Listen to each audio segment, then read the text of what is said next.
Welcome to the show, a very, very special solar eclipse live version of the show. Ladies and gentlemen, our beautiful GB News viewers, let's get started. Look at that, a plethora of images from around the world now. We are 10 minutes, just under 11 minutes away now from the total eclipse. The sky is about to put on a very, very special spectacle. The moon has begun its slow, almost imperceptible journey across the face of the sun. Now, it's a spectacle that will only last a few moments, but one that has fascinated humanity for thousands of years. Tonight, we leave the politics, the arguments, and all of the noise behind, well, at least until past. And we simply look up to the heavens where the magic happens, because somewhere above us, on a scale almost impossible to comprehend, the moon is now passing between us, planet Earth, and the sun. And depending on where you are in Britain right now, it will reach its fullest at slightly different times, and the map on your screen now shows where you might be able to expect to see the biggest spectacle. It starts, of course, up there in the north, Inverness. It comes right the way down to the south coast. The best place to see it, I'm told, are the Isles of Scilly. Full totality then is down in Spain around about 7:30 p.m. this evening. But our countdown clock tonight will be taking us to 7:13 p.m. in 10 minutes' time exactly. Not long to go now. It's a magnificent thing to look forward to, and I'm delighted now to be joined in the studio by Per Wimmer, the astronaut, the entrepreneur, and the space advocate. Per, you've put a significant amount of your money in the fact you would like to be into outer space. You want to become an astronaut. This is a moment where space comes to Earth. It allows us to enjoy the magnificence, the endless spectacle of the stars, of the sky, of the sun. Tell us what it means to you. It means a lot. And it means a lot to everybody. And this is the beautiful thing about what the universe can produce. When the maths are aligned and the astronomy comes up, like on a day today, it truly inspires a lot of people to take time off, go and watch this, because it is so unique. It is truly unique what we're seeing here. For me, being a future astronaut, I've been aware of all this for a long time, and we read about it, we do it, and ultimately I'm going to go up there and check it out. So for me, it's even further boost to the rocket to go up there into space and see everything a little bit closer. But for now today, we're going to watch it here from Earth. We can see live pictures on our screen now. That's from the Royal Observatory, of course, at Greenwich.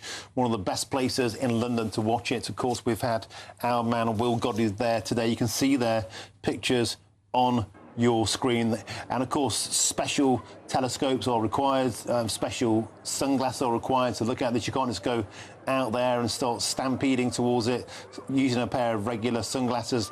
That would be dangerous. But look, as it sweeps down from the north in Iceland, in Reykjavik, we saw it coming down as the moon moves its way. The dynamics are pretty clear, Per. We have the sun over there, we have the Earth here, the moon interjects and casts its magnificent shadow. Absolutely. And it's pure magic when it does happen.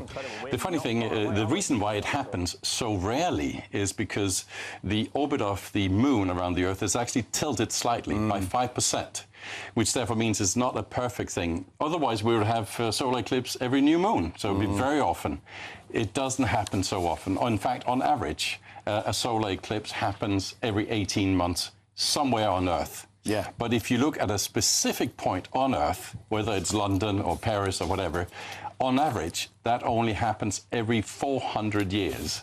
So this is a quite rare occurrence. I know that here in Britain, we're going to have the next partial, almost full eclipse in 2081, and a very good one in 2090. Yeah. So we're actually quite blessed here in the UK, because last one was 1999. I remember that. I was standing out in the street looking up with my glasses, special glasses on. So we're actually getting a little bit more than our fair share of solar eclipses.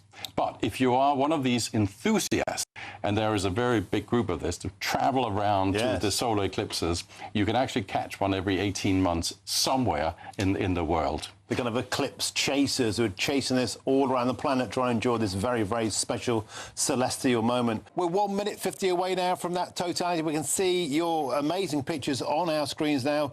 This is almost like seeing a crescent of a moon, but of course in total inversion, this is the crescent of the sun. The moon there passing in front of it. An incredible sliver. We're down to sort of 10% of that on display. As you said, the last was in 1999. The total eclipse of the sun will occur down in Spain around about 7:33, we understand, in about 21 minutes' time. But Jack Carson, we are now approaching the 1 minute countdown. You are there, one of the best views in Britain, 1 minute 11 seconds now. Tell us about the mood on the ground, because I've seen these things before. This creepy twilight comes over us, the air cools. Jack, we're 1 minute away now. Just incredible, Martin. Again, just how dark it's starting to get. It's almost like we've cheated the sunset almost. And, you know, just put the glasses on again, because as you say, we are on that countdown now. The moon is getting further and further closer to the edge of that sun, and then all of a sudden you're going to see obviously different parts that had been, you know, in shadow kind of come back round as kind of the moon moves fully in front of that sun. Of course, the moon's so much smaller, so we're going to see that fantastic, you know, golden ring as that 95% eclipse, you know, happens. I mean, people all around us just staring with their glasses, you know, into the sun. It's quite incredible. We've got kids here, we've got families. This is something that nobody here in Falmouth has wanted to miss. It's been tipped for months to be, you know, be the place that you need to be. 5, you know, get 4, here, see this, 95%. 2, and here 1. it is. Bingo! That's it. That is our total eclipse there, 95%. Jack Carson, you are there. It's amazing. A once-in-a-lifetime opportunity, and more than that, the clouds stayed away. It's Britain. The planets have literally lined up for you down there in Falmouth. Jack Carson. I can't believe it, Martin. It's unbelievable. Absolutely unbelievable. When you know, 1999, the last time people were able to see this. And here I am for the first time being able to see it. And people across the country being able to see this. There won't be another one till 2090. I think this is just a time where you have to just take in what you're seeing. You have to realise what you're seeing. You know, this is the planet. This is space. You know, it's at times too clever for me to understand how all of this links up. And like you say, though, surely somebody watches over this country when they see that there is not a cloud in this sky to be able to witness this. There has to be something, because this is just perfect. For the millions across the country, for the thousands here in Falmouth watching this, everything is aligned. All of us, everything. It's just amazing. It's amazing how cold, how much darker all around us has got. I am joined in the studio by Per Wimmer, of course, astronaut, entrepreneur and space advocate. Per, you're watching this. I can see you're very, very moved. You want to get near this thing. You want to get out there, mate. Yeah, absolutely, 100%. I want to get up there. But it's also quite extraordinary if you think about what we're witnessing right here. Think about this. We are living on this beautiful planet called Earth. You got the moon, which is only 1/6 size. So it's quite tiny at the end of the day. And then you've got this big, big thing called the sun, far away, about 150 million kilometers away, very far away, but it's massive. In fact, if you took the sun, you could fit in 1.3 million Earths into the sun. That's how big it is. It's about 109 times the diameter of Earth. It's massive. And it sends little rays out there every day, and that's why we have life on Earth. And if we take 2 steps back and look at sort of the lifespan of Earth, we're about 4.6 billion years in now, and we're about 5 billion years left before that little lamp up there is going to go out, sadly. So everything on Earth will die eventually, because it's sad. But we've got 5 billion years, so we're still okay. There's a hydrogen core that sends up all this energy, these rays. But think about it, those rays come, and it takes about 8 minutes for the rays to travel from the sun to planet Earth. But this little moon, that's only a 1/6 in the size of planet Earth, can actually block it if it's angled correctly, just because it's so close to Earth. But it certainly inspires me to go out and check it out and see what is out there, how does it all work. Let's take a little bit of a perspective on this thing. In fact, when it comes to space, we always talk about the overview effect amongst astronauts. Yeah. Seeing things a little bit from higher up, take a bigger perspective. Something I think we could learn a lot about on planet Earth. And I've always said sometimes it would be a good idea to take a lot of the earthly politicians and send them into space to stop all the squabble, daily squabble, and maybe take a bigger view on life, see how beautiful, unique planet Earth actually is. It is a unique creation in this big solar system that we have, and we should be very glad that we have it. But getting out there into space, discovering new things, learning about new things, bringing new technology up there so we can improve life on planet Earth. When I see things like this, I mean, I wish the rocket was outside and I'll happily head up there straight away and check things out. But I hope also that your viewers get inspired. I mean, a solar eclipse has really brought Britain together and the world. Yeah. The world is watching right now, and that's what space can do. For one day, or at least for a few hours, we all come together, hugely inspired by these big forces out there. And we are on a journey together.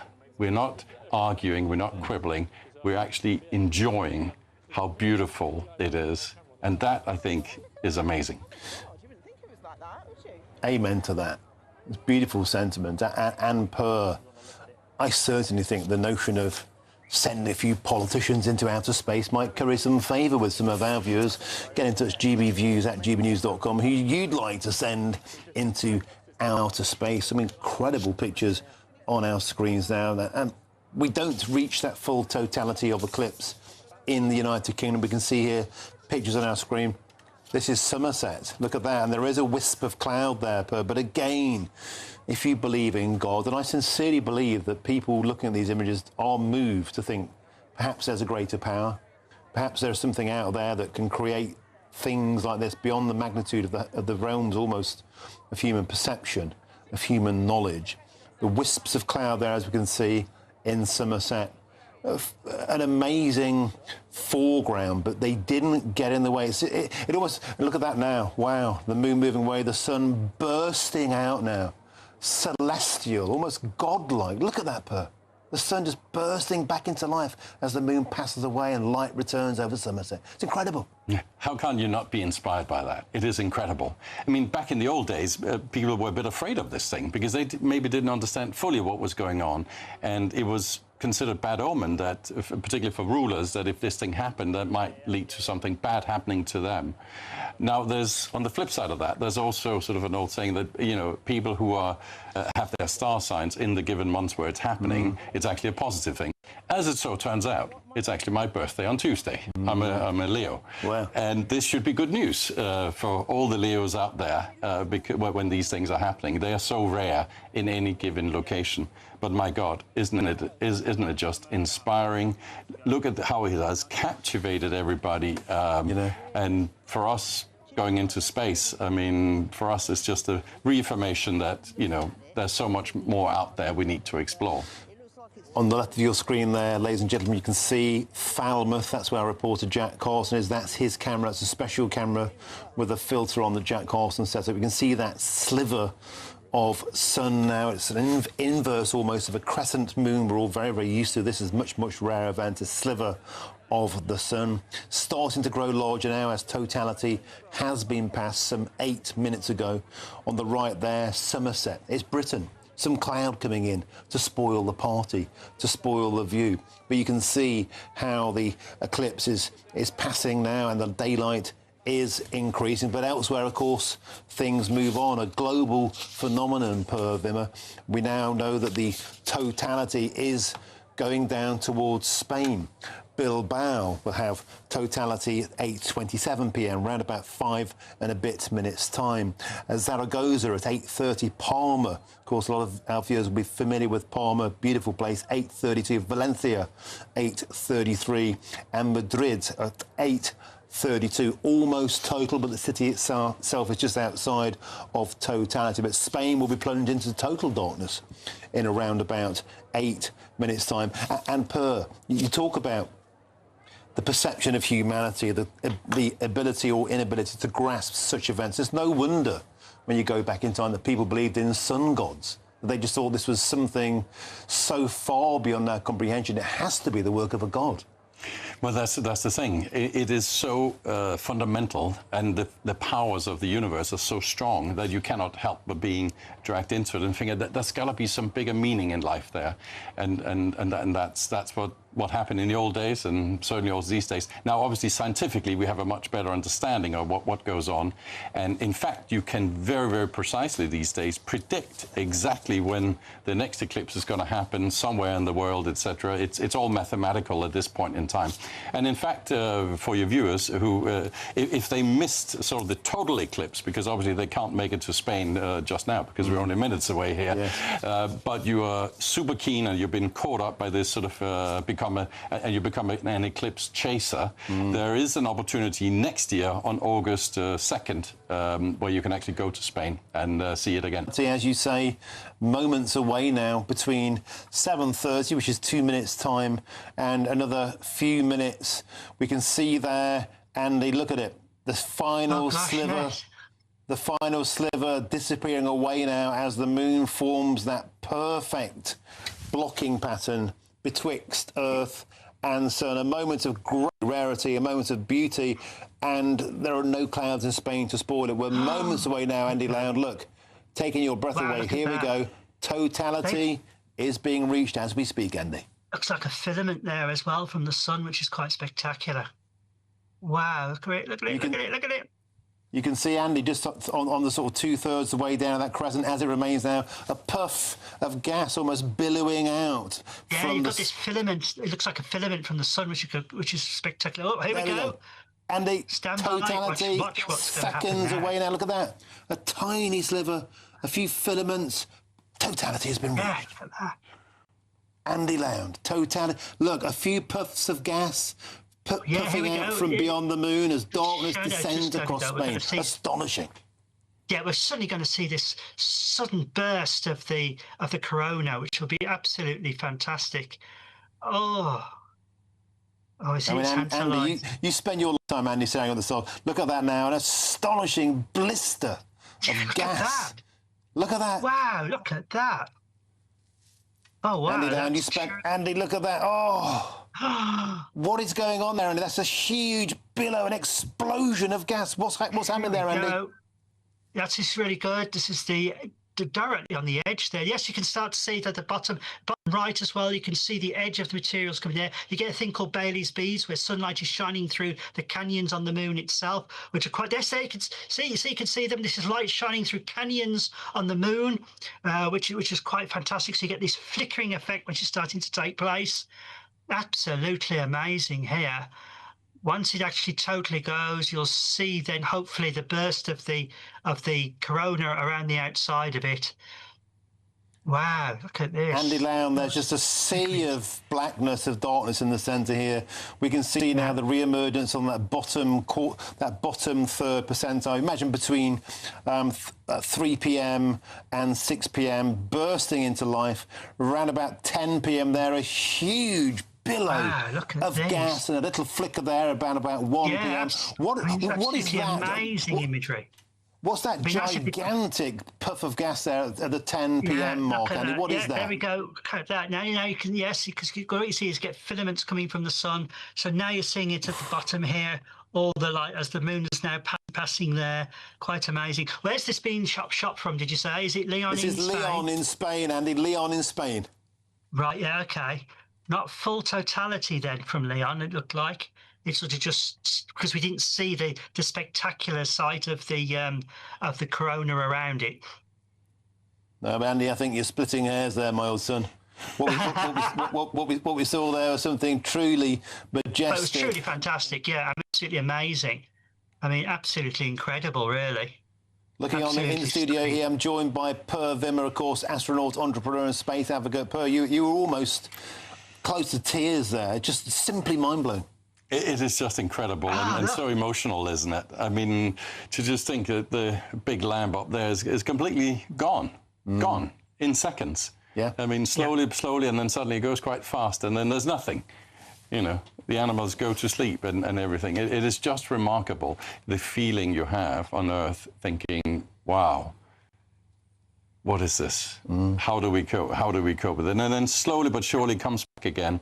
And yes, you can see what goes on you see much better than any time, you know, what goes on the sun when you have these flares coming out, etc. It's just remarkable, absolutely remarkable. It's very emotional, and it is something that really captures like nothing else. I mean, this year we've had two moments that has inspired the world. We have this year we see right now, and we had Artemis 2 when we went around the moon for the first time in a very, very long time, which totally also captures the world's imagination regarding space. This is such a moment. This is such a unique moment where we can observe, feel, see, but the difference is here, like Andy's saying, we can all see it if you are in the right countries, which includes the UK. That looks like the Greenwich Observatory there. That looks like the Greenwich Observatory in London, and we can see this is Spain, beg your pardon, this is Spain, and there's, you can begin to see there, let's get Andy Lown back in, as the moment passes, so to speak, round about bang on now, totality has been released. Yeah, there's the corona, yeah. And there's the diamond ring effect as it comes away. So you get this diamond ring effect as the eclipse is over. And you get this amazing spread of light now. Absolutely incredible. It's incredible, Andy, how that corona turns to a silver, then poof, within seconds, an explosion of light, and normality is returning. Yeah, you've got less than 1% of light suddenly coming, and look how bright that is, spreading out, amazing. Absolutely stunning image there, what we saw of the corona, which was absolutely fantastic. And it's just erupting by the second. Totality there was for a couple of minutes. Soon, we're just going to see that huge explosion of blinding light. Exactly. Then it's coming. All that energy is suddenly coming back again after this darkness that we have experienced. Remarkable. I mean, lucky people in Spain, we have to say. But isn't it just an incredible human painting, almost, that we're seeing? Dynamic painting. It is so incredibly beautiful. And it goes from that sort of darkness, and then, boom, the energy comes back. And it is a reminder how powerful, you know, the sun is, and how much we need it. I mean, without the sun, there wouldn't be life here on planet Earth. It would be a very, very different place. So it is a good reminder how amazing it is. But my God, we are blessed by these incredible pictures that we see here. And I mean, lucky people in Spain to be right there looking up, hopefully with their glasses on, because, yeah, that power of that light is not good for the eyes if you look straight in.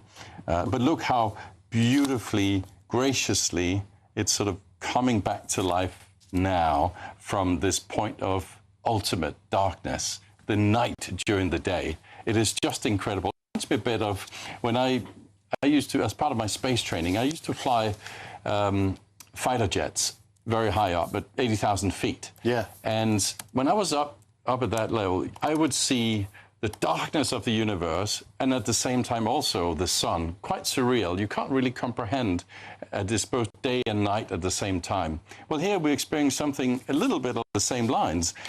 A minute ago, it was night. Yes. It was complete night in Spain. And yet now it's coming back again alive. It's one of those things, it's sometimes difficult for the human brain to comprehend. But certainly when I was flying fighter jets up there, it was day and night at the same time. That's even more difficult to understand, because how can that be? But it is. You're a little nearer to the gods up there. Per Wimmer, astronaut, you want to be out there getting a little bit nearer. You've flown fighter jets, you've been up in the firmaments, but nothing can compete with the sheer overbearing majesty of what we're seeing on our screens now. No, absolutely. And that's what space can do for you. It is hugely inspiring. I mean, to be in space, to see the colors as well. The colors are clearer, brighter, more beautiful than anything. So no, I'm hugely inspired after today, even more inspired to get up there.